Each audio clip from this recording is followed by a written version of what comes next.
நெல்லை பாளையங்கோட்டையில் கோயில் நிலத்தில் கட்டப்பட்ட திருமண மண்டபத்தை சீல் வைக்க எதிர்ப்பு தெரிவித்து பொதுமக்கள் போராட்டத்தில் ஈடுபட்டுள்ளனர்.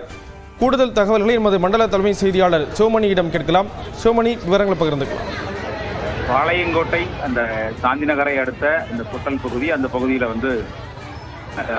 வெங்கடாச்சலபதி திருக்கோயில் அமைஞ்சிருக்கு. அந்த கோயிலுக்கு சொந்தமாக பல ஏக்கர் நிலங்கள் அந்த பகுதியிலே இருக்கிறது. அதை ஆக்கிரமித்து அந்த பகுதியில சித்ரா இந்த தனியார் நபர் ஒருவர் திருமண மண்டபம் கட்டியிருக்கார். அந்த மண்டபத்து தொடர்பான வழக்கு நீதிமன்றத்தில் நடந்து வந்த நிலையில் வழக்கு முடிவடைந்து இப்போது அறநிலையத்திற்கு சாதகமாக தீர்ப்பு வந்ததாக தெரிகிறது. அதன் அடிப்படையில் மண்டபத்திற்கு சீல் வைப்பதற்காக திருநெல்வேலி இந்து சமய அறநிலையத்தினுடைய துணை ஆணையர் கவிதா தலைமையிலான குழுவினர் அங்கே சென்றார்கள். பொதுமக்கள் அதற்கு கடும் எதிர்ப்பு தெரிவித்து அந்த பகுதியிலிருந்து சுமார் 500க்கும் மேற்பட்ட பொதுமக்கள் மண்டபம் முன்பு குவிந்து சீல் வைப்பதற்கு எதிர்ப்பு தெரிவித்தார்கள். அந்த பகுதியில அந்த திருமண மண்டபம் மட்டுமல்லாது சுற்றி இருக்கக்கூடிய பகுதிகள், அந்த பகுதி முழுமையாக அந்த கோவில் நிலத்தில் கட்டப்பட்டதாக தெரிகிறது. அவர்கள் பல ஆண்டுகளாக சுமார் 50 முதல் 70 ஆண்டுகள் வரை அந்த பகுதியிலே வசித்துவதாக அவர்கள் தெரிவிக்கிறார்கள். அந்த அடிப்படையில திருமண மண்டபத்தை எடுத்துவிட்டால் தங்களையும் இங்கிருந்து அகற்றி விடுவார்கள் என்ற அச்சத்தில் அவர்கள் போராட்டத்தில் ஈடுபட்டிருக்காங்க. இந்து சமய அறநிலையத்துறையினுடைய அதிகாரிகள் சீல் வைக்க வந்தபோது தங்கள் மீதும் அவர்கள் மீதும் மண்ணெண்ணெயை ஊற்றி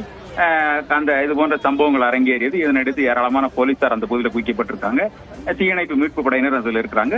தொடர்ந்து அதை சீல் வைப்பதற்கான நடவடிக்கைகள் எடுக்கப்பட்டு வருகிறது. பொதுமக்கள் அதற்கு தொடர்ந்து எதிர்த்து போராட்டத்தை நடத்தி வருகிறார்கள். விவரங்களை வழங்கியதற்கு நன்றி சிவமணி.